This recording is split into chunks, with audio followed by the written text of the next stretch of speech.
News Channel 13 celebrates the 150-year history of Colorado Springs with the Sesquicentennial Special, brought to you by Bryan Construction. Now your hosts, Heather Skold and Josh Helmuth. Thanks for joining KRDO News Channel 13 for our Colorado Springs Sesquicentennial Special. This year, we are celebrating our city's 150th anniversary. Over the next half hour, we will feature unique stories about Colorado Springs that you may or may not know about. And we're going to start from the very beginning. 150 years ago, there was nothing here. I mean, nothing.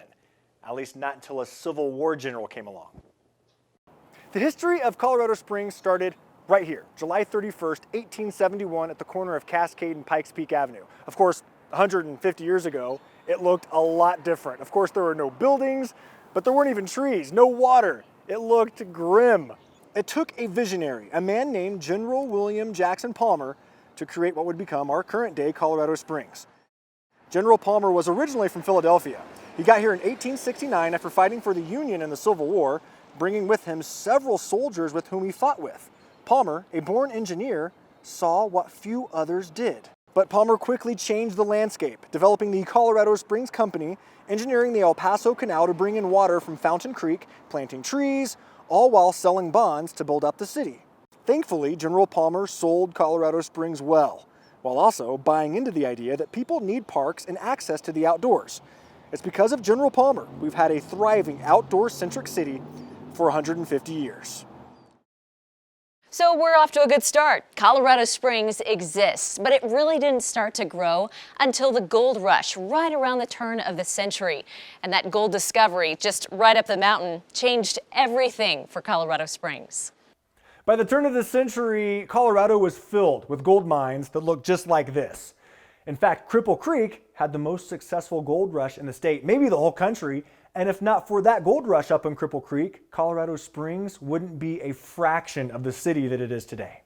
It all started when Winfield Scott Stratton struck gold at Cripple Creek on July 4th, 1891. His discovery would lead to an unprecedented gold rush that would create 23 millionaires in Colorado Springs. By the late 1890s, Cripple Creek was the world's richest gold field, and the money was coming down mostly to Colorado Springs rather than Denver. And a lot of that money was reinvested into Colorado Springs, most notably from Cripple Creek gold pioneers like Stratton, who would build the Myron Stratton home for those in need, and Spencer Penrose, who built a lot of our local staples we still love today. They opened the Broadmoor, the Cheyenne Mountain Zoo, built the Pikes Peak Highway, started the International Hill Climb. Because of the Cripple Creek gold rush, Cripple Creek became the second most populous city in Colorado for a short time. The population of Colorado Springs doubled. Colorado Springs would not have the rich heritage it did without the millionaires from Cripple Creek.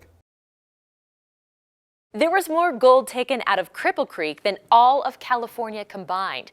Much of it was extracted right here in Colorado Springs. Gold definitely helped put Colorado Springs and Colorado in general on the map. But soon later, there was one woman in particular who really won over hearts here in Colorado. Her name, Catherine Lee Bates. As you walk up to the Pioneers Museum in downtown Colorado Springs, you might notice this young lady right here. Her name's Catherine Lee Bates. She visited our city nearly 130 years ago, and while doing so, in the short time she was here, was inspired to write America the Beautiful. She was excited, she was young. This was the thrill of a lifetime. Catherine Lee Bates, an English professor from the East Coast, came here in 1893 to teach a summer class at Colorado College. Several people drew straws to see who would get the chance to take a carriage ride to the top of Pikes Peak.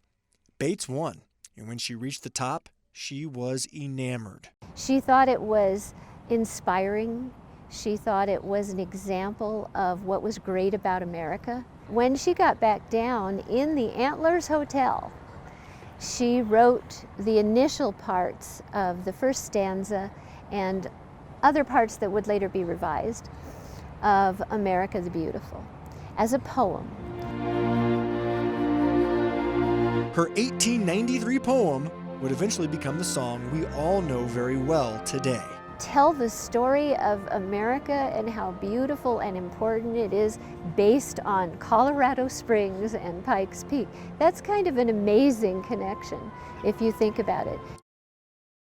From the beginning, General Palmer and others envisioned Colorado Springs as being a tourism mecca, and that meant world-class lodging. Yep, that's right. And the first was the Antlers Hotel, which still highlights downtown to this day, and it's not the first version. The Antlers Hotel. It's been the center of downtown Colorado Springs since nearly the city's inception, but what you see today isn't what was originally built. In fact, this isn't the first Antlers Hotel, nor is it the second.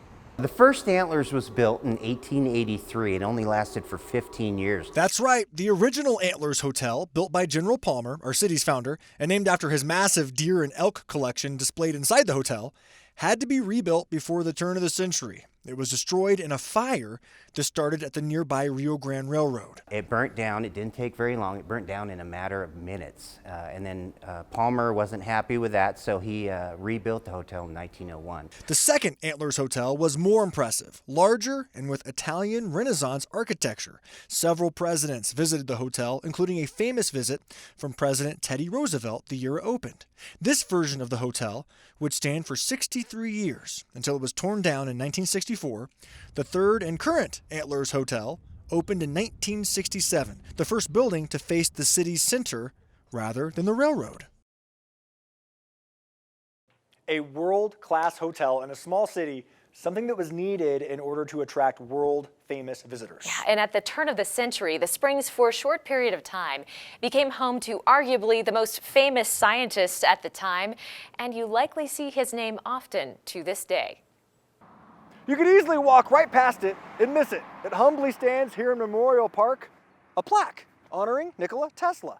He was already a world-renowned scientist when he came to the Springs back in 1899, set up a laboratory in the Nob Hill neighborhood in the current-day North Foot Avenue part of town. And even though he was in the Springs for less than a year, the time in which he was here, he made an everlasting impact. Tesla believed he could be the first to develop wireless technology by studying lightning, and he knew here in the Springs he would see a lot of it. He studied how he could see lightning coming and still feel it after it left, and he was interested in the wireless transmission of energy. Tesla predicted through his Colorado Springs experiments that he could eventually be able to send a wireless message from the top of Pikes Peak to Paris. Unfortunately, he left town before he got that chance. Once he was satisfied that he had enough information that his work here was done, he left his laboratory, headed off to New York, where he was building a brand new laboratory in Wycliffe, and never returned. Tesla's lab was eventually dismantled and sold to pay his debts. Still, his memory proudly lives on in the Springs 122 years later. Tesla wasn't the only famous person associated with Colorado Springs. In fact, Hollywood's biggest star of the silent film era was born here and grew up in Colorado Springs. It was roughly 130 years ago when Leonidas Lon Chaney dropped out of Lincoln Elementary School to take care of his sick mom. Little did he know that that decision would actually lead him to become one of the biggest stars in early Hollywood during the silent film era. Chaney was famously dubbed the Man of 1,000 Faces. He was one of the world's first silent film stars and credited his acting ability with how he had to communicate with his deaf parents. His mother was born deaf, and his father became deaf as a result of a childhood illness. And his grandfather, Mr. Kennedy, actually helped found the Colorado School for the Deaf and the Blind here in Colorado Springs. From a young age, Lon learned to pantomime with a passion, a skill that really came in handy on the stage. He would share with her what was going on in Colorado Springs, what was going on with the family, what's going on with the neighborhood. And as he retold her the stories, he began to pantomime, to add extra enthusiasm and make it more interesting for her. Lon took a job as a stagehand at the Colorado Springs Opera House, joined a traveling group of actors before eventually making it to Hollywood, where he would star in more than 160 movies, including The Hunchback of Notre Dame and Phantom of the Opera in the 1920s. Chaney had more acting credits than Charlie Chaplin. He did 162 films. He got his big break because back then actors had to do their own makeup, and because of his theater background, he knew how to transform his face, especially while doing villains. And there's someone else who should be more widely known here in the Springs, a man named Horace Shelby.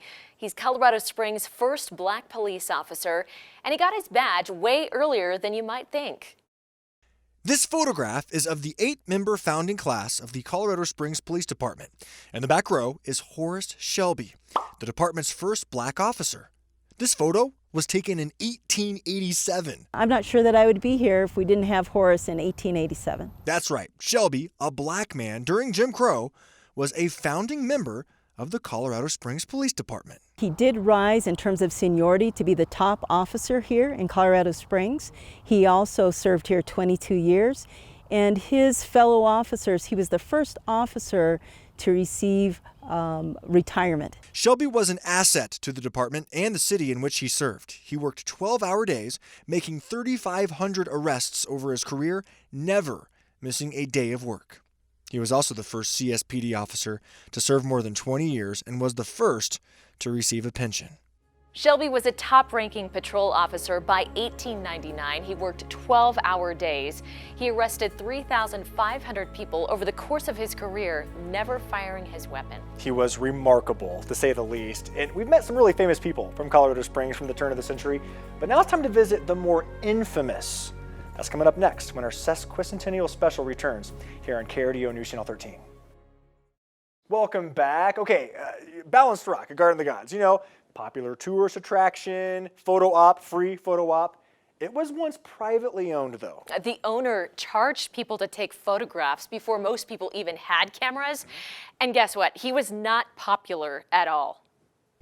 Garden of the Gods was privately owned land at the turn of the century. It was eventually donated to the city by the Perkins family, except for one small but very epically important piece. All the land surrounding Balanced Rock. That used to be owned by a guy named Paul Gerke, and it was his mission to make a hefty profit.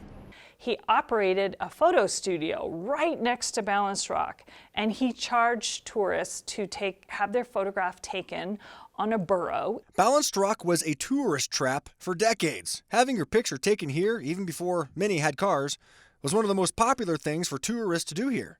But the business made Gerke wildly unpopular and wildly unhappy. When personal cameras became more popular and affordable, Gerke then built a fence around Balanced Rock. Because he wanted to solely make money off of Balanced Rock. And angry locals tore down the fence, and he rebuilt the fence, and they tore it back down. Gerke's gimmick was impeding traffic. Lawsuits dragged on for decades before he finally gave in to the city of Colorado Springs. And finally, in the 1930s, they purchased Paul Gerke's land, they opened it up to the public, and they made that part of Garden of the Gods Park. And now anyone can enjoy it for free, much like the Manitou Incline. The Incline, a tourist favorite, wasn't a tourist trap per se, but it was once illegal to hike. The Incline was never meant to be a hiking destination. I mean, 2,700 steps, old railway ties, and spandex and Nikes. How does that sound fun, right? Well, I found out its original origin and how it morphed into that hiking hotspot we have today. 2,744 steps, 2,020 vertical feet, a grade that ranges from 45 to 68 degrees, nearly a mile straight up. I don't recommend this for the faint of heart.